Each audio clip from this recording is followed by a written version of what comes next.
Redmi Note 14, Note 14 Pro, Pro Plus. இந்த மூணுத்தையுமே எல்லாரும் தனித்தனியா வீடியோ பண்ணி பார்த்திருப்பீங்க. நம்ம எல்லாத்தையும் சேர்த்து வச்சு செய்ய போறோம் அன்பாக்சிங் செய்ய போறோம். முடிச்சிடலாம்.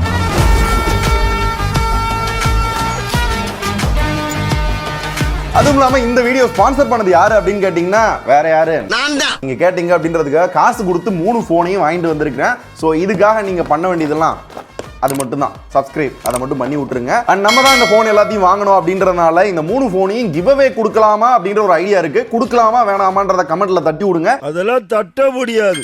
ரைட் விடு. அதுக்குள்ளேயே நம்ம வந்து Redmi Note 14 பத்தி பார்த்தறலாம். This is the Redmi Note 14. இது ரெண்டத்தையும் ஓரமா வச்சுட்டு இதை பிரிப்போம். எனக்கு தெரிஞ்சு OnePlusக்கு அப்புறம் இவங்க தான் அதிகமாக சிவப்பு கலர் போட்டு யூஸ் பண்றாங்க. ஆனா அந்த டிசைனை மாற்ற மாட்டாங்க. ஏன்னா இந்த சைட்லாம் பாருங்களேன், ஸ்பெக்கு போடுறாங்களோ இல்லையோ அந்த அவார்டை போட்டுருவாங்க. Redmi Note 14 அப்படின்றத பெருசா போட்டு உள்ள எடுத்தோன்னு பார்த்தீங்கன்னா இந்த மாதிரி ஒரு பொட்டி இருக்கும் ரெட்மின்னு. இந்த லோகோ மாத்தலையா, இப்போ ரீசெண்டாக வேற மாத்தினாங்க. ஆனால் இதில் அப்டேட் ஆகலை போல. உள்ள வந்து ஒரு கேஸ், பரவாயில்லையே, ஒயிட் கலர் டிபி கேஸ் கொடுக்காம பிளாக் கலர் கொடுத்துருக்காம்பா. குவாலிட்டியும் பரவாயில்ல. கூட பார்த்தீங்கன்னா அந்த டாக்குமெண்டேஷன். ஸோ இதுதான் Redmi Note 14. அண்ட் போன வட்டம் 33 இருந்துச்சா, இந்த வட்டம் 45 வாட்ஸ் அடாப்டர் சார்ஜிங் கேபிள் கொடுத்துருக்கான். இப்போ அந்த Redmi Note 14 ஆக்சுவல் பிரைஸ் பார்த்தீங்கன்னா 19,000 ஒரு சங்கு மாதிரியான கம்பெனிலாம் பார்த்தீங்கன்னா பெருசாக நம்ம எதிர்பார்க்க மாட்டோம். அவன் அப்படித்தான் பண்ணுவான்றது ஊருக்கே தெரியும். ஆனா ரெட்மி மாதிரியான கம்பெனில நம்ம என்ன எதிர்பார்ப்போம் அப்படின்னா, கர்வ் டிஸ்பிளே, ஓரளவு நல்ல பெர்ஃபார்மன்ஸ், ஓரளவு டீசென்ட்டான கேமரா எதிர்பார்ப்போம்ல. அவன் அப்படி பண்ணிருக்கானா கேட்டீங்கன்னா இல்ல.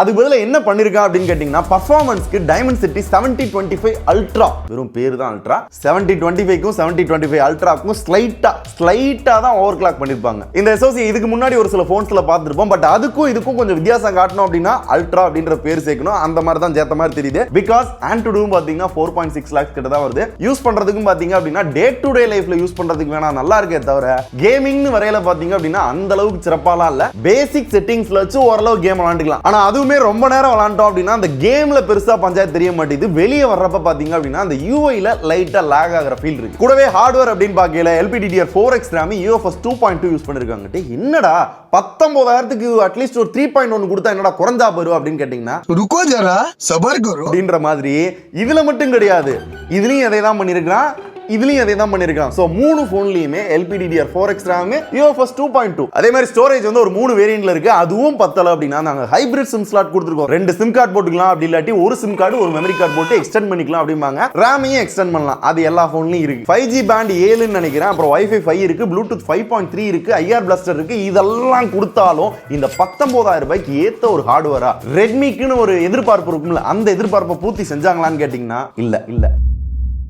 ஏன்னா இதே 20,000 ரூபாய் பட்ஜெட்டுக்குள்ள 7200, 7300 ரீசெண்டா CMF போன் பார்த்திருப்பீங்க, Realme P1 பார்த்திருப்பீங்க. இந்த போன்லாம் கம்பேர் பண்ணல என்னடா பண்ணி வச்சிருக்கீங்க அப்படின்ற மாதிரி தான் ஃபீல் ஆகுது. இப்படி தோன்றதுக்கு முக்கியமான காரணம் என்ன அப்படின்னா, ஒரு காலத்துல ரெட்மி எப்படி இருந்தா தெரியுமா, ஒரு 10,000 20,000க்குள்ள போன் வாங்கணும் அப்படின்னு சொன்னாலே ரெட்மி தான். ஏன்னா கொடுக்குற காசுக்கு ஏத்த ஒரு சூப்பர் பர்ஃபார்மன்ஸ் இருக்கும், டிஸ்பிளே, பேட்டரி எல்லாத்துலயும் நொறுக்கி விட்டுருப்பாங்க. இவங்களை அடிச்சுக்கிறதுக்கு ஆளே கிடையாது. ஈவன் லான்ச் ஆகி அந்த போனை வாங்கணும் ஆன்லைன் போனோம்னா சோல்ட் அவுட். சரி ஆஃப்லைன்ல போய் ட்ரை பண்ணுவோம்னு பார்த்தா அவ்வளோ டிமாண்டா இருக்கும். எத்தனை பேருக்கு ஞாபகம் இருக்குன்னு தெரியல, ஒரு 500-1000 எக்ஸ்ட்ரா கொடுத்தா நம்ம ரெட்மி போனே வாங்குற மாதிரி இருக்கும். அப்படியெல்லாம் இருந்த காலம் போய் ஏன் இவன் இப்படி ஆயிருக்கான் அப்படின்னு கேட்டீங்கன்னா அதை அப்புறம் சொல்றேன். இப்ப 19,000 ரூபாய்க்கு ஏத்த பர்ஃபார்மன்ஸ் இந்த போன்ல இருக்காப்பா அப்படின்னு கேட்டீங்கன்னா, இதை விட பெட்டரா பர்ஃபார்ம் பண்ற போன் பாத்தீங்கன்னா நிறைய இருக்கு. அதை பாத்துக்கோங்க. இதற்கு இது பதில் இல்லையே. சரி 19,000 ரூபாய்க்கு இல்ல, டீசென்ட்டா தான் பண்ணிருக்கான். சரி பர்ஃபார்மன்ஸ் தான் அப்படி பண்ணிட்டான். டிசைன் அண்ட் குவாலிட்டில ஏதாவது புதுசா பண்ணிருப்பானா அப்படின்னு பாத்தீங்கன்னா, டிசைனை பார்க்கல ஏதாவது புதுசா தெரியுதா? நல்லா தெரியும். ஒன்னே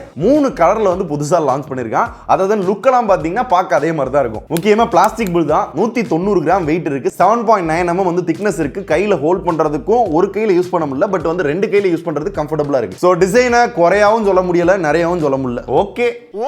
அண்ட் டிஸ்ப்ளே வரையிலும் ரெட்மியோட ஸ்டாண்டர்டான ஒரு சைஸ் இருக்குல, 6.67 inch. அதே size Full HD Plus, AMOLED, 120 Hz, HDR10+, Corning Gorilla Glass 5, Wide One L1, DCI-P3 100% அனைத்தும் உள்ளது. போன டைம் சைட் மவுண்டட் இருந்துச்சுல, இந்த டைம் இன்டிஸ்ப்ளே ஃபிங்கர்பிரிண்ட் சென்சாரா மாத்திருக்கான். இது ஒரு பாசிட்டிவ். முக்கியமான மூணாவது பாசிட்டிவ் வந்து இன்னும் 3.5 mm ஜாக்க தூக்கல.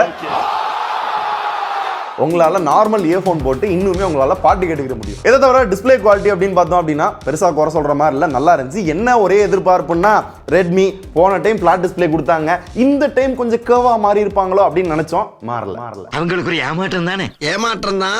சீரியஸ் ஸ்பீக்கரோட சவுண்ட் வந்து டீசென்ட், 300% வரை இன்க்ரீஸ் பண்ணிக்கலாம். சூப்பர் வால்யூம் அப்படின்னு சொன்னாலும் அது பெருசா சொல்லிக்கிற மாதிரிலாம் இல்ல. சொல்லிக்கிற மாதிரி இருந்தா இன்னொரு விஷயம் என்னன்னா IP64 ரேட்டிங்கா வந்து கொடுத்திருக்காங்க. அதனால வெட் டச் இருக்கு. சோ கையில தண்ணியோட வச்சு நீங்க வந்து யூஸ் பண்ணாலும் நல்லா ஒர்க் ஆகுது. IP64ன்றது தண்ணிக்குள்ள போடுற மாதிரிலாம் கிடையாது. ஜஸ்ட் ஏதாவது தண்ணி தெரிச்சாலோ ஸ்பிளாஷ் ஆனாலோ டஸ்ட் ஏதாவது வந்தாலோ அப்போ ஓரளவு தாங்க. நாலாவது பாசிட்டிவ் பீக் பிரைட்னஸ் 2100 நிட்ஸா வந்து இன்க்ரீஸ் பண்ணிருக்காங்க. நல்ல பிரைட்டா இருக்கு. பட் அவுட்டோர்ல யூஸ் பண்றப்ப பாத்தீங்க அப்படின்னா லைட்டா ஒரு சின்ன கிளார் வந்து ஃபீல் ஆகுது. அதனால டிஸ்ப்ளே பொறுத்தவரை ஓகே நல்லா இருக்கு. ரைட் விடு.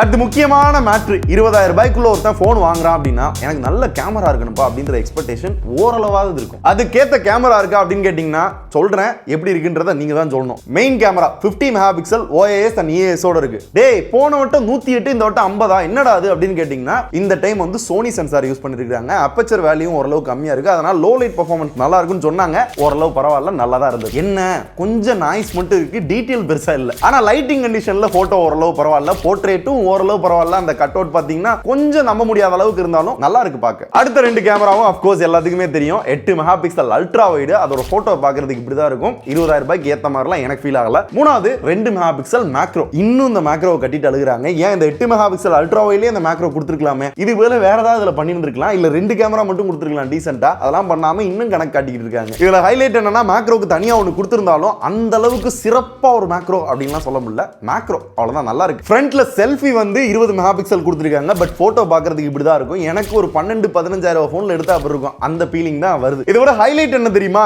எல்லா கேமராலையுமே 1080p 30ல தான் வீடியோ ஷூட் பண்ண முடியும். 60 கூட கிடையாது. அதுலயும் மெயின் சென்சார்ல வந்து OIS இருக்குன்னு சொன்னாங்கல்ல, ஆனா அந்த ஸ்டெபிலைசேஷனும் வீடியோ கிளாரிட்டியும் பாத்தீங்க அப்படின்னா அந்த அளவுக்கு சொல்லிக்கிற மாதிரிலாம் இல்ல. ஓகே வைட் ஆங்கிள்லாம் வந்து சொல்லவே வேண்டாம். செல்ஃபி பாத்தீங்க அப்படின்னா பரவாயில்ல. ஃபீச்சர்ஸ்னு வரையில மிச்சம் எல்லாம் காமனா இருந்தாலும் எனக்கு உருப்படியா பிடிச்சிருந்த ஃபீச்சர் என்னன்னா அந்த டைனமிக் ஷாட்ஸ். இதுல போட்டோ எடுக்கையில என்ன அப்படின்னா மேபி நம்ம கண்ண மூடிட்டோம், ஏதாவது வந்து கை அசைஞ்சிருச்சு அப்படின்னா ஒரு வீடியோ மாதிரி ரெக்கார்ட் பண்ணி வச்சிருக்கோம். அதுல போயிட்டு எந்த ஃப்ரேம் நம்மளுக்கு கரெக்டா வேணுமோ அதை செலக்ட் பண்ணி அந்த போட்டோவை சேஞ்ச் பண்ணிக்க முடியும். மிச்சபடி AI water mark, AI photo சொல்லுவாங்க, அதெல்லாம் சும்மா லொலலாக்கி. சோ அதனால மொத்தத்துல இந்த விலைக்கு ஏத்த ஒரு கேமரா இதுல இருக்காப்பா அப்படின்னு கேட்டீங்கன்னா இல்ல. எதா இருந்தாலும் பிராங்கா பேசுறாயா. இன்னும் பெட்டர் ஆப்டிமைசேஷன் வேணும். ஹார்ட்வேரை இன்னும் கொஞ்சம் பெட்டரா கொடுத்துருக்கலாம். அண்ட் முக்கியமா 1080 60 கொடுத்துருக்கலாம். அது கூட இல்ல. இது போக பேட்டரி 5110 mAh. சார்ஜிங் பாத்தீங்கன்னா போன ஜெனரேஷன்ல இருந்து அப்கிரேட் பண்ணி 45 வாட்ஸ் கொடுத்துருக்காங்க. எப்படியும் ஃபுல் சார்ஜ் ஆக ஒரு 1.5 மணி நேரத்துக்கு மேலவே போகும். And coming to the hyper OS இன்னும் 2.0 வரல. Android 14 ஓட தான் இருக்கு. ஈவன் Android 15 ஓட கூட அவுட் ஆஃப் தி பாக்ஸ் வந்து கொடுக்கல. கேட்டா நாங்க 2 வருஷம் OS அப்டேட் தருவோம், 4 வருஷம் செக்யூரிட்டி பாஸ் தருவோம்னு சொல்றாங்க.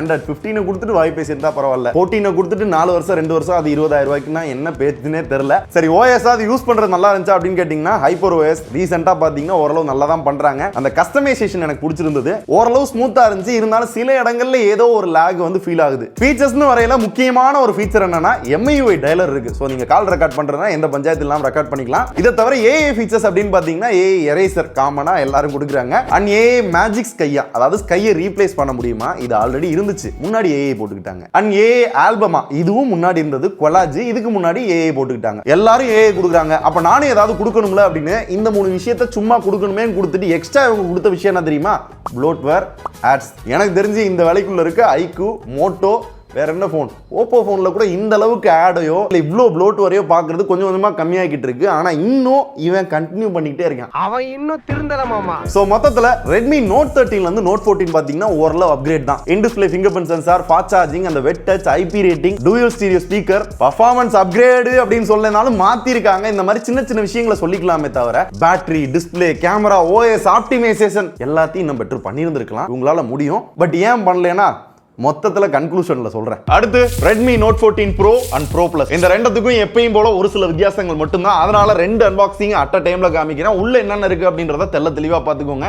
என்ன அந்த சார்ஜர் மட்டும் கொஞ்சம் மாறும். இப்போ போன் வரையில ஃபர்ஸ்ட் Pro பத்தி பாப்போம். அடுத்து Pro Plusல என்ன வித்தியாசம், அப்கிரேட் என்னன்றத தெளிவா சொல்றேன். சோ ஃபர்ஸ்ட் Proல என்ன அப்படின்னா ஃபர்ஸ்ட் இது ஒரு கம்ஃபர்ட்டபிளான போன், வெயிட்லெஸ். நம்ம கிளாசிக் நோட்ல பார்த்தோம்ல அதே 190 கிராம் தான் இதோட வெயிட்டும். ஆனா ரெண்டு சைடும் நல்ல கர்வா இருக்கு. கையில ஹோல்ட் பண்றதுக்கு அவ்வளவு கம்ஃபர்ட்டபிளா இருக்கு. டிசைன்ல இந்த Redmi மட்டும் மறைச்சிட்டு பார்த்தோம் அப்படின்னா இது டெக்னோ போன் தானே, இல்ல Huawei போன் தானே, இல்ல நார்சோ தானே அப்படின்னு நிறைய பேர் கேட்பீங்க. கிடையாது, ரெட்மி. அதுவும் இந்த பர்டிகுலர் டிசைன் பாத்தீங்க அப்படின்னா எம்ஐ லோகோ இருக்குல்ல, அதுல இருந்து இன்ஸ்பயர் பண்ணி எடுத்துருக்காங்களா. அப்ப அந்த டெக்னோ நார்சோலாம் அவங்களும் எம்ஐல தான் இன்ஸ்பயர் ஆயிருப்பாங்களோ இருக்கும். யாரு கண்டா. ஜோக்ஸ் அபார்ட், என்ன பொறுத்தவரை டிசைன் ஓரளவு நீட்டா பண்ணிருக்கான். சொல்ல போனா ப்ரோவோட ப்ரோ பிளஸ்ல எனக்கு பாக்குறதுக்கு பிடிச்சிருக்கு. ஏன்னா அந்த கேமரா பம்ப் எல்லாம் வெளியே வந்திருக்கனால.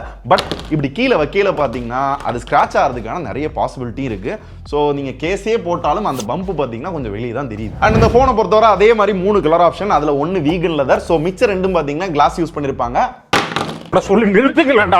கார்னிங் கோரில்லா கிளாஸ் 7i, ஃப்ரண்ட்ல பாத்தீங்கன்னா கார்னிங் கோரில்லா கிளாஸ் விக்டஸ் 2. நாங்களும் இப்ப ஷூட் எடுக்கிறப்ப பாத்தீங்கன்னா ஒரு சில நேரத்துல கீழே விழுந்துச்சு. அப்பயும் ஓரளவு ப்ரொடெக்ஷன் நல்லா தான் இருந்துச்சு. ஈவன் ஸ்கிராச் ஆகக்கூடாதுன்னு இங்க பாத்தீங்கன்னா ஒரு ஸ்கிரீன் கார்டும் ஒட்டிருப்பாங்க. வேண்டாம், எடுக்க வேண்டாம் சரியா, ஏன்னா ஸ்கிராச்சஸ் டக்கு டக்குன்னு ஆயிரும். ஏன்னா நான் முன்னாடியே சொன்னேன்ல வேற பிளான் இருக்குன்னு, அதுக்காக தான். ஸோ மொத்தத்தில் 25,000 ரூபாய்க்கு ஏத்த டிசைன், ஒர்த்தான குவாலிட்டி. ஸோ குவாலிட்டியில நல்லா கான்சென்ட்ரேட் பண்ணிருக்காங்க, நல்லா ஃபீல் பண்ண முடியுது. ஆனா 25,000 ரூபாய்க்கு எது வந்து கொஞ்சம் ஒரு மாதிரி பண்ணிருக்காங்கன்னு கேட்டீங்கன்னா இதோட ப்ராசஸர் டைமென்சிட்டி 7300 அல்ட்ரா. என்ன 7300 கொஞ்சம் கிளாக் ஸ்பீட் பெட்டரா இருக்கும் இல்லையா. ஆனா இந்த 7300 என்னென்ன போன்லாம் இருக்கு அப்படின்னு பாத்தீங்கன்னா ரியல்மி P1ல இருக்கு, CMF போன்ல இருக்கு. 20,000 ரூபாய்க்குள்ளே நிறைய போன்ல உங்களால பார்க்க முடியும். பட் இந்த போனோட விலை 25,000 ரூபாய். 25,000 ரூபாய்க்கு இது எந்த அளவுக்கு பர்ஃபார்ம் பண்ணுது அப்படின்னு கேட்டீங்கன்னா ஆண்ட்ராய்டு ஸ்கோர் பாத்தீங்கன்னா கிட்டத்தட்ட ஒரு 6.5 லட்சம் வருது. சரி, SoC தான் சொதப்பிட்டான், காம்பினேஷன் ஆஃப் ஹார்ட்வேர் சூப்பரா இருக்கும் அப்படின்னு பார்த்தோம்னா இங்கேயும் அதே LPDDR4X RAM UFS 2.2. அதாவது 1.5 வருஷத்துக்கு முன்னாடியே இன்ஃபினிக்ஸ் மாதிரியான பிராண்டே அண்டர் 20K UFS 3.1 கொடுத்துட்டு இருந்தாங்க. ஆனா ரெட்மி பர்ஃபார்மன்ஸ் நிறைய நம்ம எதிர்பார்ப்போம் தெரிஞ்சும் SoCலயும் சொதப்பிருக்காங்க, ஹார்ட்வேர்லயும் ஏன் அப்படி பண்ணாங்கன்றது சத்தியமா எனக்கு புரியல. கேட்டா 10 5G பேண்ட் இருக்கு, கால் குவாலிட்டியில எந்த பிரச்சனையும் இல்ல, எந்த நெட்வொர்க் பஞ்சாயத்து இல்ல, சார் வேல்யூ கம்மி தான், கால் குவாலிட்டி வாஸ் குட். ஆனா கேமிங் வரையில ஒரு நல்ல கேம் ஒரு நல்ல செட்டிங்ஸ்ல வச்சு விளையாட முடியல, ஒரு டீசென்ட்டான கேம் பிளே தானே கிடைக்குதுன்னு கேட்டா அதுக்கு தான் நாங்க ஹைப்பர் OS கொடுத்திருக்கோம். ஆப்டிமைசேஷன் செம்மையா இருக்கும், டே டு டே யூஸ்க்கு பாருங்க அவ்வளவு நல்லா இருக்குன்னு சொன்னாலும் ஈவன் அந்த UFS 2.2 யூஸ் பண்ணனால இந்த பட்ஜெட்டுக்குள்ள சின்ன சின்ன லாக் வந்து சில ஆப்ல வந்து தெரிய தான் செய்யுது. சோ அட்லீஸ்ட் 3.1 யூஸ் பண்ணிருக்கலாம், உங்களால முடியும், ஆனா பண்ணல. இன்னொன்னு ஹைப்பர் OS கொடுத்திருக்கோம்னு சொல்றாங்கல்ல, அது ஹைப்பர் OS 1 தான், ஆண்ட்ராய்டு 14 வருது. அதுக்கப்புறம் 3 வருஷம் OS அப்டேட், 4 வருஷம் செக்யூரிட்டி பேட்ச் கொடுப்பாங்களா. அப்படி பார்க்கையில ஆண்ட்ராய்டு 15 16 17 வரையும் தான் வரும். இதுக்கு பதிலா ஆண்ட்ராய்டு 15 கொடுத்து ஒரு 3 வருஷம் சொல்லியிருந்தீங்க, இல்ல ஹைப்பர் OS 2 கொடுத்திருந்தீங்க அப்படின்னா கொஞ்சம் யோசிச்சிருந்திருக்கலாம். பட் அதுவும் இங்க இல்ல. அண்ட் இதை விட முக்கியமானது என்ன அப்படின்னா 25,000 ரூபாய்க்கு நான் போன் வாங்கிட்டு உள்ள bloatwares இருக்கு, ஆட்ஸ் இருக்கு, அது மண்டையை காய விடுது. ஈவன் இதே பட்ஜெட்ல இருக்க மோட்டோவோ ஐகோ கம்பேர் பண்ணீங்கன்னா இந்த அளவுக்குலாம் இருக்கு. சோ என்ன பொறுத்தவரை ஒரு 25,000 ரூபாய்க்கு ஏத்த ஒரு பர்ஃபார்மன்ஸ் இந்த போன்ல இருக்கா அப்படின்னு கேட்டீங்கன்னா ஒரு 15-18,000 ரூபாய் போன்லயே பாத்தீங்கன்னா இந்த பர்ஃபார்மன்ஸ்லாம் கிடைக்கும். அப்ப 25,000 ரூபாய்க்கு வேற என்ன நல்லா இருக்கு அப்படின்னு கேட்டீங்கன்னா இதோட டிஸ்ப்ளே. இந்த டிஸ்ப்ளே ஃபர்ஸ்ட் பார்த்த உடனே எனக்கு 2-3 பிராண்ட் வந்து அப்படியே கொஞ்சம் மிக்ஸ் ஆகி வந்தது. முதல்ல லாவா அக்னி, ரெண்டாவது ஐக்யூவோட அந்த Z9S Pro, மூணாவது மோட்டோல ஒரு சில போன்ஸ்லயும் பாத்தீங்கன்னா அந்த மாதிரி தான் இருக்கும். ஆனா இங்க ரெட்மி என்ன பண்ணிருக்கான் அப்படின்னு கேட்டீங்கன்னா எப்பயுமே அவனுக்கு ஒரு ஸ்டாண்டர்ட் சைஸ் இருக்குல்ல, 6.67 இன்ச்ல கொடுத்து 1.5K ரெசல்யூஷனா போட்டு AMOLED டிஸ்ப்ளே கொடுத்துட்டான். 3D கர்வ்டு லொட்டு லொஸ்க்குன்னு எல்லா விதமான விஷயத்தையுமே பாத்தீங்கன்னா அந்த டிஸ்ப்ளேல கொடுத்துட்டான். இதுல ஒரு 3 விஷயம் எனக்கு ரொம்ப பிடிச்சிருந்துச்சு. முதல்ல ப்ரொடெக்ஷனுக்காக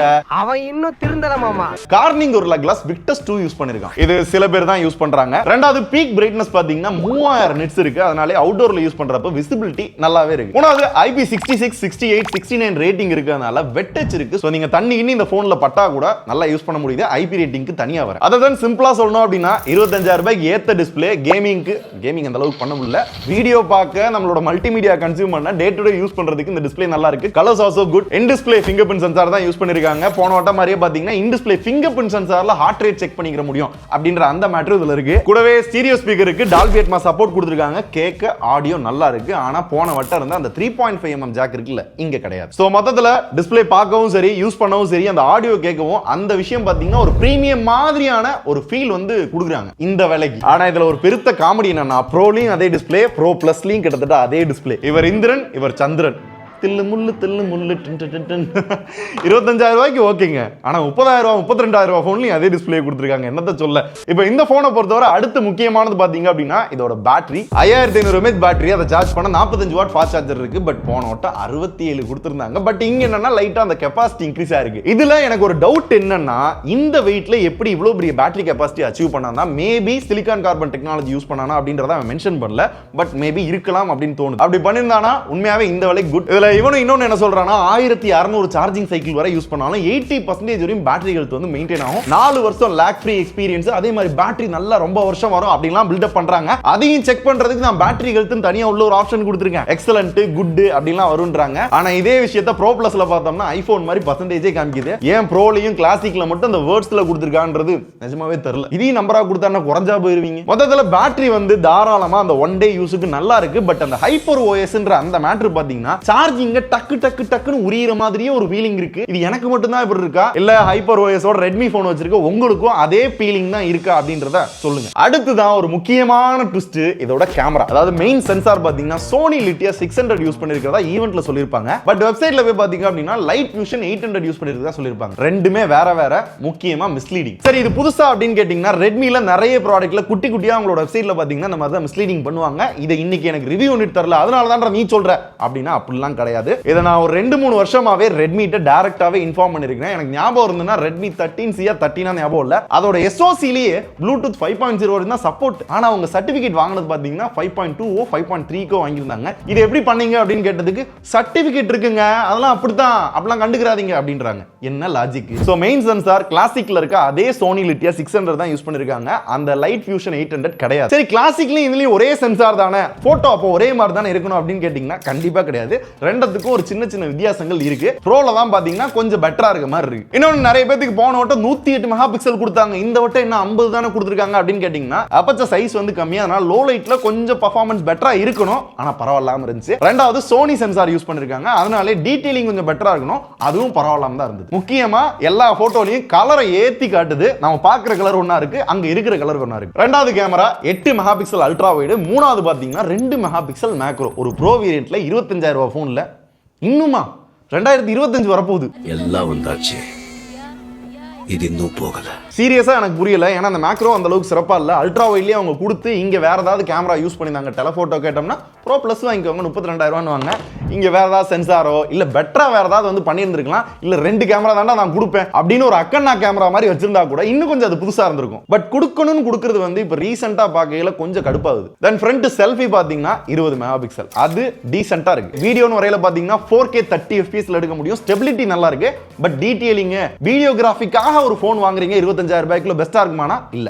இதுல AI ஃபீச்சர்ஸ் அப்படின்றது வந்து கிளாசிக்ல பார்த்தா அதே மேட்டர் தான். இத தவிர வந்து இமேஜ் எக்ஸ்பான்ஷன் அப்படின்னு ஒன்னு இருக்கு. ஒரு இமேஜ் எடுத்து எக்ஸ்பாண்ட் பண்ணுவோம்ல, அது மாதிரி பண்ணிக்கலாம். அப்புறம் AI எரேசர், அப்புறம் சங்கு கம்பெனில பாக்குற circle to search, interpreter, AI subtitle, இந்த மாதிரி விஷயமும் இந்த போன்ஸ்ல இருக்கு. திருப்பியும் அதே சொல்றேன், 25,000 ரூபாய்க்கு இதை விட பெட்டரா நல்லா பெர்ஃபார்ம் பண்ற கேமரா போன் இருக்கு. சரி அப்படியே ப்ரோ பிளஸ் பாப்போமா. முதல்ல இதோட பில்ட் குவாலிட்டி அல்டிமேட் பண்ணிட்டான். ஒரு 32,000 ரூபாய் போனுக்கு ஏத்த பில்ட் குவாலிட்டி கையில எடுக்கிறப்ப அது சாலிடா ஃபீல் ஆகுது. 210 கிராம். அதே கார்னிங் கோரில்லா கிளாஸ் விக்டஸ் 2 7 தான் யூஸ் பண்ணிருக்கான். பட் இருந்தாலும் பயங்கர டிஃபரன்ஸ் தெரியுது. ஆனா கேமராக்கு பெர்ஃபார்மன்ஸ்க்குலாம் கோட்ட விட்டான். ஆனா பெர்ஃபார்மன்ஸ் பாத்தீங்க அப்படின்னா 7S Gen 3 வந்து யூஸ் பண்ணிருக்கான். ஆண்ட்ராய்டும் எக்ஸாக்ட்டா பாத்தீங்கன்னா 7 லட்சம். பெருசா ஹீட் ஆகல, வார்ம் ஆகுது. கேமிங்க்கும் பாத்தீங்க அப்படின்னா அந்த அளவுக்குலாம் சிறப்பு இல்ல. ஏன்னா 30,000 ரூபாய்க்குள்ள 8S Gen 3 அது இதுன்னு கிடைக்கல. இதெல்லாம் வச்சு பெருசாலாம் நம்ம ஓட்ட முடியாது. சோ கேமிங்க்கு இந்த போன் கிடையாது. நார்மல் யூஸுக்கு சின்ன சின்ன மல்டி டாஸ்கிங் அப்பப்ப கேமிங்க்கு பாத்தீங்கன்னா குட். ஏன்னா ஹார்ட்வேரும் அந்த லட்சணத்துல தான் இருக்கு. முன்னாடி சொன்னல UFS 2.2 LPDDR4X RAM அதே மேட்டர் தான் இங்க இருக்கு. இங்கேயும் அதே 10 5G பேண்ட். இதுபடி டிஸ்ப்ளே அதே மேட்டர் தான், ஸ்பீக்கரும் அதே மேட்டர் தான், சவுண்டும் அதே மாதிரி தான் இருந்தது. பேட்டரி வேற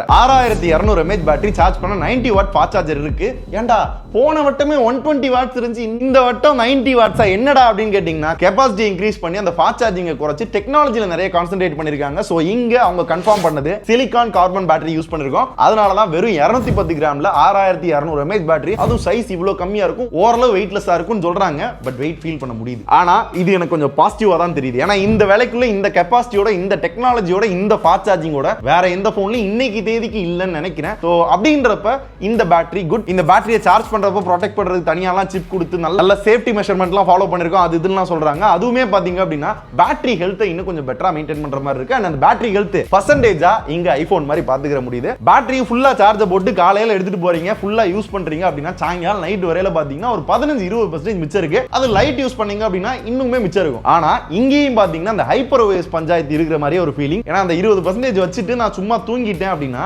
நைட் எதுவுமே பண்ணலைனாலும் அது ஃபுல்லா சார்ஜை உறிஞ்சிட்டு அப்படியே ஆஃப் ஆயிடும். இது நிறைய ரெட்மி யூசர்ஸ் வந்து கம்ப்ளைண்ட் பண்றாங்க, ஹைப்பர் ஓஎஸ்ல இந்த பஞ்சாயத்து இருக்கு அப்படின்னு. சீரியஸாவே இருக்கா? கூடவே IP66, 68, 69 ப்ரொடெக்ஷன் இருக்கு. சோ தண்ணிக்குள்ள போட்டுக்கலாம், வெட்டச் இருக்கு, இதெல்லாம் குட். இது ப்ரோலையும் இருக்கு, ரெண்டத்தையுமே தண்ணிக்குள்ள போட்டுக்கலாம். பட் வேணும்னு போட்டீங்கன்னா எது வேணா ஆகலாம், அது வாரண்டியில கவர் ஆகாது. ரீசெண்டா ரியல்மிக்கு ஒரு கதி ஆச்சு இல்ல, அது மாதிரி ஆகிறதுக்கான பாசிபிலிட்டி நிறைய இருக்கு. தண்டம் கட்ட விட்டுருவாங்க. அண்ட் ஃபைனலா ப்ரோக்கும் ப்ரோ பிளஸுக்கும் இருக்க ஒரு முக்கியமான வித்தியாசம் என்ன அப்படின்னு பாத்தீங்கன்னா கேமரா. மெயின் சென்சார் பாத்தீங்க அப்படின்னா லைட் ஹண்டர் 800 அப்படின்ற ஒரு சென்சார் வந்து யூஸ் பண்ணிருக்காங்க. அல்ட்ரா வைடு அதே தான். மூணாவது டெலஃபோட்டோ அங்க கேட்டோம்ல, இந்த வச்சுக்க அப்படின்னு இங்க கொடுத்துட்டாங்க. ஃப்ரண்ட் செல்ஃபி அதே 20 மெகா பிக்சல் தான். போட்டோ பொறுத்தவரை மெயின் கேமரா போட்டோ பார்க்க அந்த அளவுக்கு சிறப்பா இல்லையா அப்படின்ற மாதிரி இருந்தாலும் ரியல் கலர்ஸை கரெக்டா எடுத்து காட்டுது. டீடைல்ஸ் நல்லா இருக்கு. டைனமிக் ரேஞ்ச் பரவாயில்ல. அல்ட்ரா வைடு அங்க எப்படி இருந்துச்சோ அதே மாதிரி தான் இங்கேயும் இருக்கு.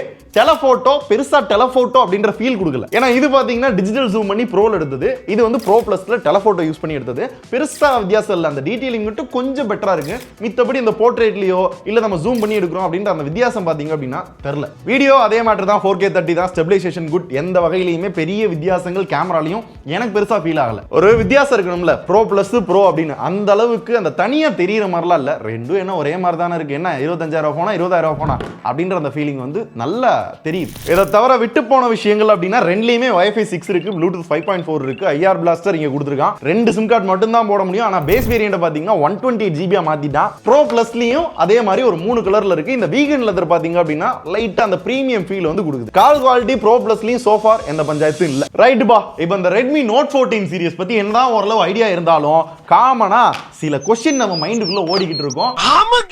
முதல்ல ஏன் இவ்ளோ அதிகமா விலை வைக்கிறாங்க? ரெண்டாவது முன்னால பெர்ஃபார்மன்ஸ்க்கு நிறைய இம்பார்ட்டன்ஸ் கொடுப்பாங்க, ஏன் இப்பெல்லாம் பண்றது இல்ல? மூணாவது முன்னாலாம் எப்படி இருந்தாங்க தெரியுமா, வேல்யூ ஃபார் தி டிவைஸா இருக்கும், இப்பெல்லாம் ஏன் வர்றது இல்ல? எனக்கும் இதே கேள்விகள்லாம் இருக்கு. இதுக்கு முக்கியமா 2 ரீசன் இருக்கு. என்னவா இருக்கும்? இதுல ஃபர்ஸ்ட், ரெட்மி இந்தியால எப்படி சேல் பண்ணுவாங்கன்னு ஞாபகம் இருக்கா? முன்னாலாம் ஆன்லைன்ல மட்டும் தான் ரெட்மி போன் வாங்க முடியும். அதுக்கும் பாத்தீங்கன்னா காத்து கிடக்கணும். ஒரே நாள்ல மொத்த போனும் சோல்ட் அவுட்ன்றுவாங்க. சரி ஆஃப்லைன் பக்கம் போய் ட்ரை பண்ணுவோம்னு பார்த்தா, ஏங்க இது ஆன்லைன் மாடலுங்க, ஆஃப்லைன்லாம் கிடைக்காது அப்படின்னு பயங்கரமா டிமாண்ட் கிரியேட் பண்ணி, அப்படியே உங்களுக்கு வேணுமா எக்ஸ்ட்ரா ஒரு 500,000 ஆகும், நான் பார்த்து அரேஞ்ச் பண்றேன் அப்படின்னு நிறைய பேர் வாங்கியிருப்பீங்க.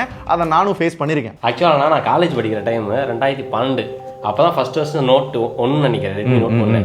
என் ஃப்ரெண்ட் வந்து 12 மணிக்கு ப்ரீ புக்கிங் ஆரம்பிக்கும். ஒரு 5 நிமிஷம் 10 நிமிஷம் கூட இருக்காது, டக்குன்னு புக் பண்ண சோல்ட் அவுட் வந்துடும். அது ஒரு இதாகவே இருக்கும், ஆர்வமாகவே இருக்கும். என்னடா இவ்வளோ பெர்ஃபார்மன்ஸ் இல்லை ஒரு ஃபோனு, நல்ல ஒரு கம்மியான ப்ரைஸில் கிடைக்குது, அந்த ஒரு எதிர்பார்ப்பு இருந்துகிட்டே இருந்துச்சு. நானும் ட்ரை பண்ணி எனக்கு கிடைக்கவே இல்லை கடைசி வரைக்கும். So logically first demand create பண்ணுறாங்க, அதுக்கப்புறம் எல்லார் கையிலையும் சேர்க்குறாங்க, அதுக்கப்புறம் அந்த டிவைஸ் வேல்யூ ஃபார் மணி அப்படின்னு நம்ம மைண்ட்லேயே நம்மளுக்கே தெரியாமல் பதிய வைக்கிறாங்க. அதனால தான் இன்னைக்கும் நிறைய பேர் ஒன்று சொல்லுவாங்க, ரெட்மியில் வாங்கினாலே வேல்யூ ஃபார் டிவைஸ் அப்படின்னு. ஆனால் இப்போ ரீசெண்டாக அவன் என்ன பண்ணுறான் அப்படின்னு கேட்டிங்கன்னா, முன்னாலாம் வேல்யூ ஃபார் டிவைஸாக வச்சுட்டோம், இப்போ நம்ம மணி ஏற்றினாலும் அப்படி தான் அவங்களோட மைண்ட் செட் இருக்கும் அப்படின்னு சொல்லி தான் இப்போ அந்த ப்ரைஸை பார்த்தீங்கன்னா ஏற்றி வச்சுக்கிட்டு இருக்கான். இது முதல் ரீசன். ஏன்னா எனக்கு நல்லா ஞாபகம் இருக்கு, அண்டர் 20K ரெட்மியோட எல்லா நோட் சீரிஸும் முடிஞ்சிடும். இப்போ என்னன்னா 30,000 தாண்டி போகுது. அடுத்த வருஷம்லாம் பார்த்தோம்னா 40-45,000 ஒரு ஃபிளாக்ஷிப் ரேஞ்சுக்கு போயிரும் போல. நோட் சீரிஸே 40-45,000 வித்தாங்க அப்படின்னா ரெட்மில அடுத்தடுத்து ஃபிளாக்ஷிப்லாம் லான்ச் பண்ணா எவ்வளவு விற்பாங்க? ஐபோனுக்கு ஈக்குவலா அந்த 1 லட்சம் 2 லட்சம் அது மாதிரி எதுவும் பிளான் பண்றாங்களா?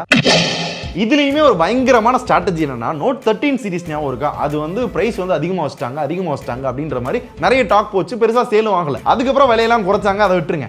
ஆனா இப்போ என்ன சொல்லிட்டு இருக்காங்க தெரியுமா, ரெட்மி நோட் 13 சீரிஸ் ரிலீஸ் பண்ண அதே விலைக்கு நாங்க கொண்டு வந்திருக்கோம். எப்படி போன வட்டம் ஹையா வச்சுட்டு நாங்க அதே விலைக்கு கொண்டு வந்திருக்கோம் அப்படின்றாங்க. லாஜிக் புரியுதா? இது வந்து கம்ப்ளீட்டா மைண்ட் செட் பண்றது. ரெண்டாவது ரீசன், ரெட்மி வந்து சில வருஷங்களா பாத்தீங்கன்னா ரெட்மிக்கு காம்படிஷனே கிடையாது. இன்ஃபினிக்ஸ் டெக்னோலாம் கண்டுக்கிற மாட்டாங்க, பட் ரியல்மி காம்படிஷனா இருந்தாலும் ரெட்மி அடிச்சு தாக்கிட்டு போயிட்டே இருந்தா. பட் இன்னைக்கு நிலைமைக்கு அப்படி இருக்கான்னு கேட்டீங்கன்னா, மோட்டோ, ஐக்கூ, ஏன் சாம்சங்லாம் சம்டைம்ஸ் அடிக்கிற மாதிரி ரெட்மி டிவைஸ் லான்ச் பண்ணிக்கிட்டு இருக்கான். சோ அதனால காம்படிஷன் அதிகம், சேல்ஸ் ஸ்ப்ளிட் ஆகும், முக்கியமா ப்ராஃபிட் அடி வாங்கும். சோ வேற என்ன பண்ணலாம் அப்படின்னா ஆஃப்லைன். ஏன்னா ஆஃப்லைன்ல இப்போதைக்கு ஓப்போ விவோ மட்டும் தான் இருக்கான். அவன்கிட்ட எப்படி டிவைஸ் இருக்குன்றது ஊருக்கே தெரியும். அதை கம்பேர் பண்ணையில இந்த டிவைஸ் பெட்டரா இருக்கும்ல. சோ அதுக்கு ஏத்தாப்புல தான் பாத்தீங்கன்னா டிவைஸ் லான்ச் பண்றான். இவன் ஆன்லைன் ஃபோக்கஸ்டா இப்ப ரீசெண்டா லான்ச் பண்ற மாதிரி எனக்கு தெரியல. உங்களுக்கு எப்படி தெரியுது? ரெட்மி எல்லாம் ஒரு காலத்துல எப்படி இருந்தா தெரியுமா? 20,000 ரூபாய்க்குள்ள ரெட்மில ஒரு போன் வாங்கிட்டோம்னா 4-5 வருஷம் யூஸ் பண்ணலாம். எனக்கு அப்படி ஞாபகம் வருது. என்னோட ஃபேவரட் நோட் அப்படின்னு பாத்தீங்கன்னா ரெட்மி நோட் 7 செமையா இருக்கும். இன்னைக்கு வரையும் பாத்தீங்கன்னா நிறைய பேர் யூஸ் பண்றாங்க. சோ அந்த அளவுக்கு இருந்த brand, value for the device இதெல்லாம் நிஜமாவே எங்க போச்சுனே தெரியல. ஏன்னா இவங்க ஆஃப்லைன் ஃபோக்கஸ்டா மாறிட்டாங்க. சோ அப்படி பார்க்கையில ரெட்மி நோட் 14 வந்து ரெட்மி நோட் 13 ல இருந்து அப்கிரேடான்னு கேட்டீங்கன்னா எஸ், சின்ன சின்ன அப்கிரேட் இருக்கு பாத்துக்கோங்க. ஆனா ஆன்லைன்ல இதை வாங்கலாமான்னு கேட்டீங்கன்னா வாங்கலாம். ஆஃபர் டைம்ல 2-3,000 ரூபாய் கம்மியாகுது அப்படின்னா அந்த டைம்ல யோசிக்கலாம். பட் ஆஃப்லைன்ல வாங்குறது அப்படின்னா இப்போதைக்கு ஒரு நல்ல சாய்ஸ். அதே மாதிரி ப்ரோ வந்து இதான ப்ரோ, இந்த ப்ரோவை பொறுத்தவரை அப்கிரேட் இருக்கானா பெரிய அப்கிரேட் கிடையாது. 25,000 ரூபாய்க்கு குவாலிட்டி நல்லா இருக்கு, பேட்டரி நல்லா இருக்கு, மிச்சப்படலாம் பெருசா சொல்லிக்கிற மாதிரி இல்ல. சோ ப்ரோ போலாமா, ப்ரோ பிளஸ் போலாம்னா ப்ரோ பிளஸே போயிருங்க. கேமரா, முக்கியமா பேட்டரி, டியூரபிலிட்டி, அந்த குவாலிட்டிக்காக டாப் நாச்சா இருக்கு. ஐபி ரேட்டிங் இதெல்லாம் குட். பட் பர்ஃபார்மன்ஸ்க்காகவோ போட்டோகிராஃபி, வீடியோகிராஃபி அப்படின்னு பர்டிகுலரா இந்த போனை சூஸ் பண்ண வேணாம். இந்த ரெண்டு போனையுமே என்ன சொல்லுவேன் அப்படின்னா ஆஃப்லைன்ல ட்ரை பண்றது அப்படின்னா காம்படிஷன் பெருசா இல்ல, ஓகே யோசிக்கலாம். ஆன்லைன்ல இதை விட பெட்டர் போன்ஸ் நிறைய இருக்கு. இதுக்கு மேல தெளிவா சொல்ல முடியாதுங்க, நீங்க முடிவு எடுத்துக்கோங்க. இப்ப கமெண்ட்ஸே என்ன வரும் தெரியுமா? டே ரெட்மி ஆன்லைன்ல விக்கிறான்டா, ஆன்லைன்ல விக்கிறான். பட் ஃபோக்கஸ் வந்து அவங்க லான்ச் பண்ற போன்லாம் பார்க்கையில ஆஃப்லைன் மாதிரியே ஃபீல் தருது. இதை பார்க்கையில ஒரே ஒரு டயலாக் தான் வருது, எப்படி இருந்தனா இப்படி ஆயிட்டேன், எப்படி இருந்தனா இப்படி ஆயிட்டேன். ஏய் ஆப்பிள் ஜூஸ் குடா.